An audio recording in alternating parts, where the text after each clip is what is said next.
okay, remember that they're changing my voice. So they said that they cautioned me not to say what I'm about to say. But I have to say it because it's the right thing to do. So America, as you know, is persecuting people here and abroad, just like every other nation, as far as I can tell, but more so than other nations for the most part, from what I gather. But we know for sure that people are being persecuted. And we know the churches are doing a horrible job, okay? And there's no evidence that they were ever right with God, ever. They don't seem to understand that Christ spoke out against mere human rules, customs, and traditions. See Mark 7, Matthew 23, what have you. But nonetheless, they put pagan ceremonies and propaganda before doing what's right. And you have to realize that when you say things like God is moving in a nation, supposedly in a mighty manner, okay, you put yourself at odds with God and Jesus. Because the nations, anger God. I'll give you an example. If during the time of Isaiah, a false prophet spoke up and said that God was moving through Israel, supposedly in a way that's great and mighty, while Isaiah is chastising them for not doing the right thing, would he agree with him? Or would he be angry with them? He'd be angry, right?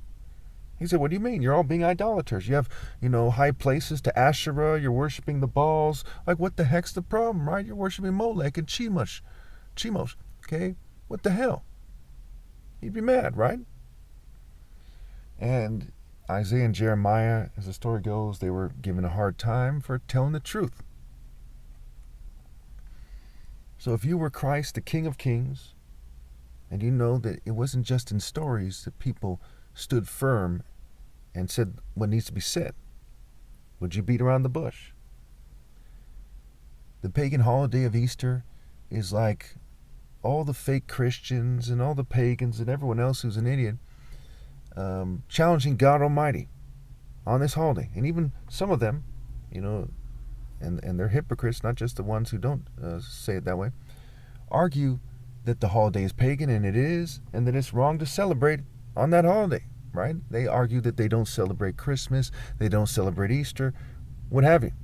They argue that Valentine's Day is Lupercalia, that Christmas is Saturnalia, and Christians in popular culture, they admit that these holidays were what they describe as an attempt by the churches to incorporate pagans into Christianity and to get them to change their religion and so on and so forth. But you know them by their works. Today, are they persecuting me? Or are they trying to admit that they're doing wrong to the best of their ability? Are they rallying to me? Or are they preventing people from rallying to me? Are they persecuting me? Or are they elevating me? Are they suppressing me? Or are they exalting me? What are they doing today? When you consider this, it's clear. And why on earth should any of you, why should even the president put the country above telling the truth? Part of how he ran and campaigned was on the idea that he's going to put God first, or that, that Christians are being persecuted and should do the right thing. They're persecuting Christ himself, which is me. And they have the power to write an executive order or to give the order for people to stop persecuting me, and they refuse to do it. And so this inspires me to say this, what I've been meaning to say, that everyone else on this planet put together, and I'll exclude my parents out of respect for my parents, okay, and my brothers out of respect for my parents, put together, are not worth my toenail clippings. Why? Not just because I'm Christ, but because they're in rebellion. If you value something, do you send it to the lake of fire? No. If you value something, do you send it to cook forever for eternity in disgrace? No. When you people are done with a sandwich or something, there's a little bit left, maybe the wrapper, you throw it away. Do you care about that sandwich wrapper? No, right? How much more if you're going to throw it into the lake of fire to cook forever? So when you compare God's Son to those people who are going off to hell, their collective worth isn't worth his hair clippings.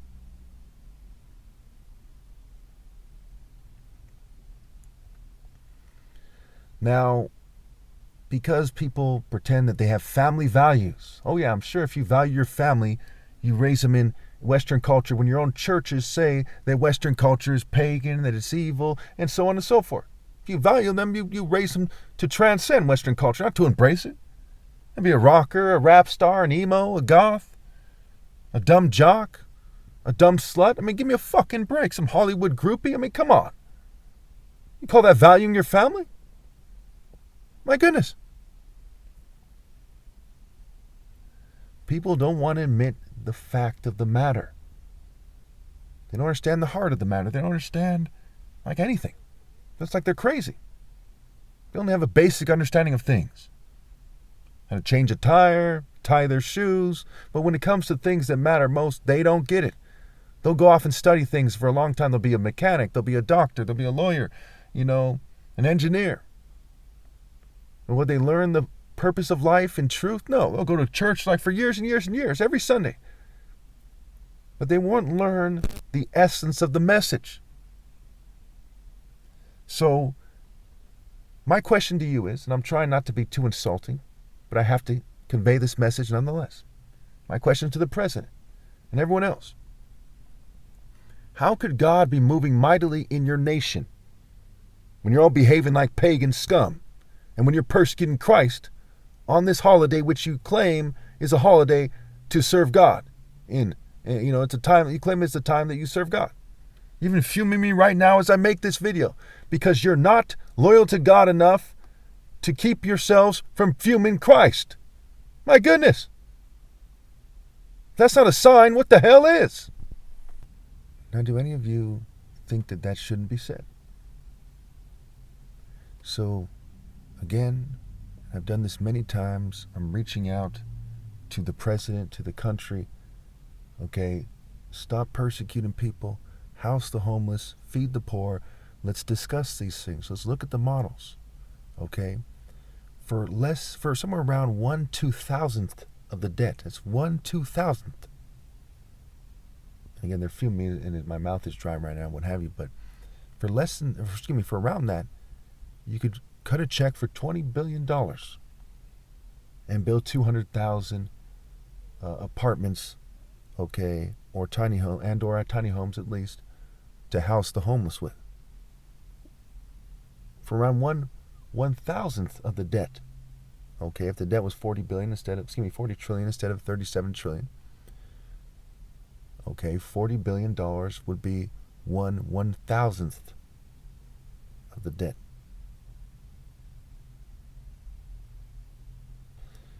So for around that, you could build 400,000 apartment units or tiny homes. So why won't you house these people? You see in Isaiah 58, Matthew 25, this is a recurring theme. To house the poor. To stop abusing them. To stop exploiting them. You're not housing the homeless in the wealthiest country in the world, where trillions of dollars have been transferred from the poor classes to the rich class over the years. Trillions of dollars. One number we get is $75 trillion.